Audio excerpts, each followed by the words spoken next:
only on Christ 17 TV. Back upside your head with another one, and another one. Today we're going to talk about the Bears' future quarterback, present quarterback, the man himself who paints his nails, Caleb Williams. Now, everybody has been saying this is the next Patrick Mahomes. Well, let me tell you something. I'm not so sure. I am not so sure this is the next coming of Patrick Mahomes. I know it's only week one. It's only week one. But let me tell you something here. When you got weapons on that Bears team like they have now, they got weapons. You can't be having it. He didn't even throw for 100 yards, okay? And let me tell you something else. I was at the game.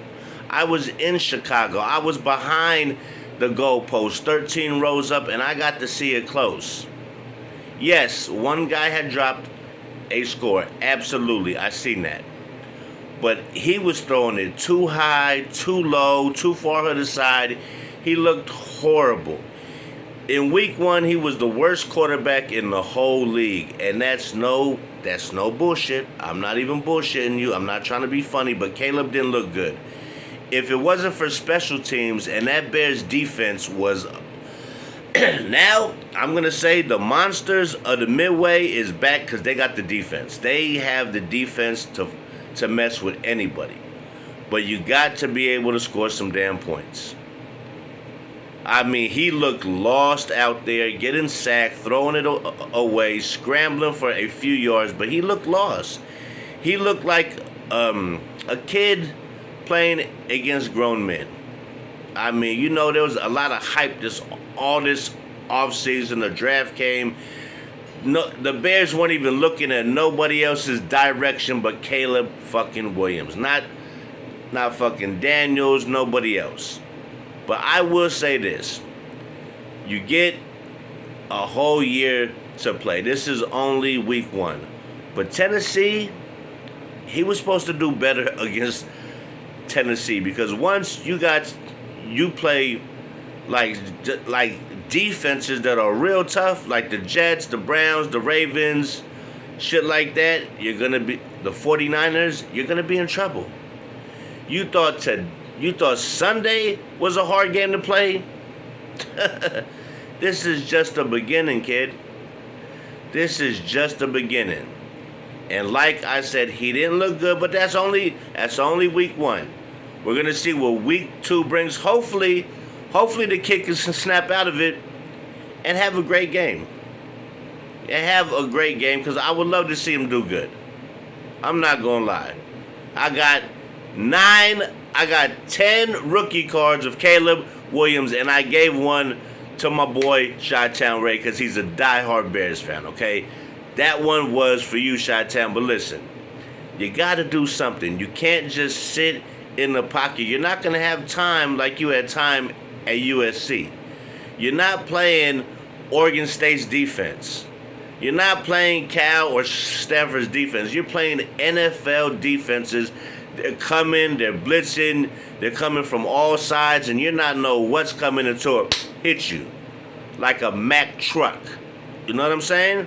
I don't want the kid to get hurt, but you're going to have to start playing harder, kid. Week one, I got Bear fans behind me asking their buddy, can it be that this kid just sucks? That's what I'm hearing from Bear fans sitting in row 14 behind me after he's constantly throwing the ball in the ground, overthrowing guys. The guy right behind me was asking his buddy, can it be all the hype and this kid just is not that good and he sucks? And the guy just shrugged his shoulders because I looked back and I wanted to hear the answer. Because I was thinking the same exact thing. Is Caleb just not that good? I mean, did he shine because he was in the Pac-12 and they really don't have too many good teams? Can that be it? Because he didn't play the bowl game. The other kid played the bowl game because he didn't want to get hurt and fuck up his draft stock, which I totally get. If you're guaranteed the number one pick, don't fuck up your stock. Don't play in no game that's going to hurt your draft stock or put you on the IR. That's what you don't want to do. Questionable shit, hurt your knee, break something. You don't need that. If you're an automatic first round pick and you're gonna get that bag, you don't need to jeopardize anything by playing any extra downs that could put you in a bad spot where you get hurt. But the guy was asking a legitimate fucking question. The way Caleb looked, you didn't see not one drive where the kid looked like, okay, this is what we expected. There was none of that. There was none of that, not one drive where Bear fans were like, yes, this is what we wanted. Nah, man, it was the defense, the special teams carried this team, and got them in great field position. I mean, you're talking about a punt block return. You're talking about a pick returned. That's 14 of the 24 points there. And then the field goal dude, Santos, he's an animal. In pregame, he was kicking them from 65. He was kicking them from 65 in pregame. The Bears got them a fucking kicker. That is a fact. Bears got them a fucking defense. The Bears got them a running back with Swift. They got receivers. Caleb just got to play better. And in week 2, we're going to see what's going to happen with Caleb Williams. Can he show up and get the job done? That's what Bear fans are going to be looking for on Sunday. This coming because last Sunday when I was there, I heard a whole lot of, hey, what the fuck? This kid ain't that good. Can he really be this bad? Is this just... I heard Bears fans in the first half. When the score was 17-0, my boy's boy who flew out there was about to leave the game until they got that block punt and scored. I heard Bear fans saying, fuck, it's the same old Chicago Bears. They were pissed. They were very pissed. They was not happy. And it wasn't pleasant things being said about the new QB. The Bear fans are used to not doing good, and they thought it was the same old song, like Tupac Shakur, same old song. They thought it was the same old fucking song. But guess what? The Bears got some defense. The Bears got special teams, and they clawed their way back into that game, fought tooth and nail, and fucking got back into the game and actually pulled out a W. And I'm going to tell you this.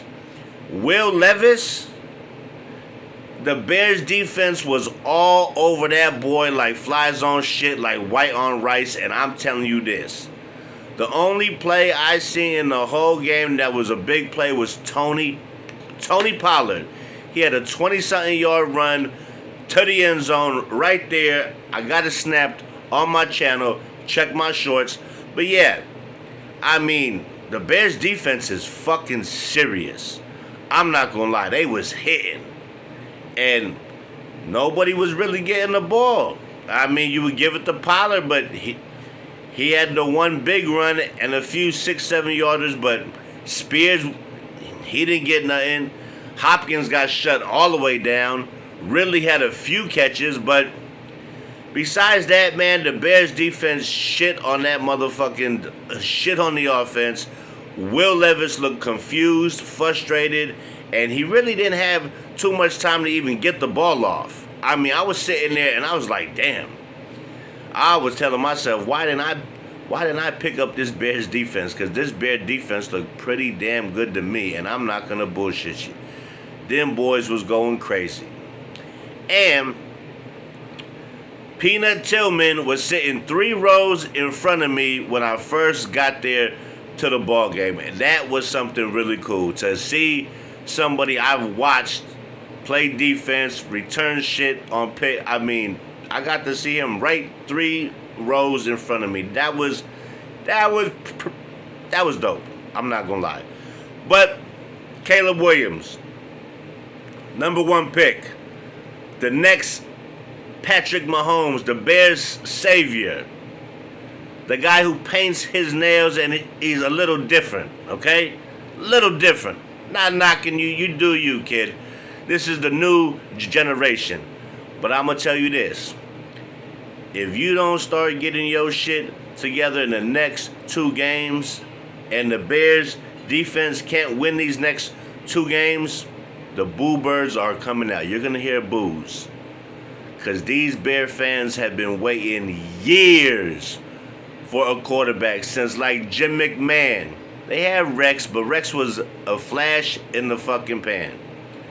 The Bears have been wanting a quarterback since I was a baby. A quarterback that's going to stay 10 years, 15 years, and be there and retire there. So I'm going to tell you this, Caleb. You better get your shit right.